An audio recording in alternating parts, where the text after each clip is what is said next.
Hi guys, I'm Tech Valkyrie, and today I'm going to give you some basic lighting tips that should help you look better on camera when you're streaming, recording video content, or even on video calls.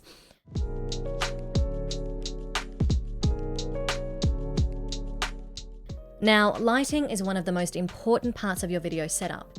You might have a pretty good camera, but without very good lighting, you still won't look very good. For example, the camera I'm using right now is the Sony a5100 mirrorless camera, which is about $600.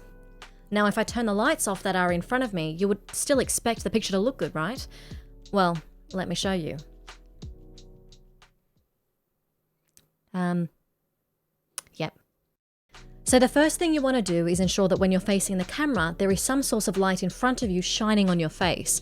It could be a lamp or even direct sunlight that's coming from a window right in front of you. Just something that will light up your face. Now, you want to make sure you have your whole face lit up. So if you have a lamp that's pointing at you from one side, you'll notice that the opposite side of your face is in the shadow and quite dark. Therefore, one way you can ensure your face is completely lit up is to use three-point lighting. This is a traditional method that lights up an object using light sources from three specific positions. In that setup, you have one light right next to the camera that lights up the majority of your face. It's known as the key light.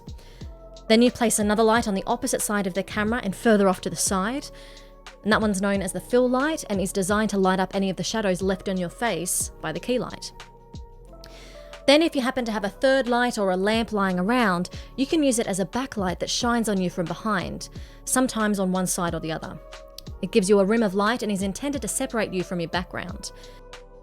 Three lights can be quite expensive and a lot to set up, so I would only recommend a backlight if you have an extra lamp lying around somewhere, but you don't need the backlight to actually light up your face.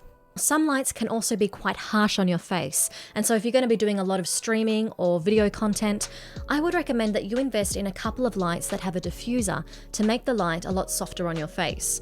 The softer light is also much better on your eyes if you're going to have them shining right at your face for a couple of hours.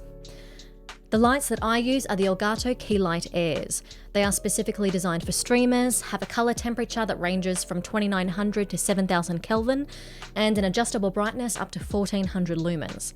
They are also Wi-Fi enabled, so you can control them with your phone or computer. Now, they are expensive at around 250 Australian dollars each, but I have found that they have made a huge difference to the quality of my streams and video content, so they're a good investment in my opinion. Okay, so now that you've got your face lit up, you might want to consider lighting up your background. Now, there are heaps of options out there, but I recommend something that gives your scene a bit of colour. So I have the Philips Hue lights set up in different places around my room that are purely used to create a nice colour theme in the background. And they also work with the Elgato Stream Deck, which I show you in my other video up here. They're about 270 Australian dollars for the starter kit, which includes 3 light bulbs. But for a much cheaper option, you can also use RGB floodlights that also enable you to change up your colour theme whenever you want. And on Amazon, you can get 2 of them for about $35. And if you wanted to, you could also add some cheap fairy lights or Christmas lights to your background to add even more colour. Anyway, I hope this video has given you some good tips for lighting up your streams, video content, or even your video calls. If you enjoyed this video, please be sure to hit that like button. And if you'd like to see more videos like this, hit that subscribe button. If you have any questions, feel free to add a comment down below. Or I also stream live on Twitch every Monday, Wednesday, Thursday, and Sunday, so feel free to stop by and have a chat with me about it there. Thanks so much for watching, guys. Stay safe, and I'll see you next time.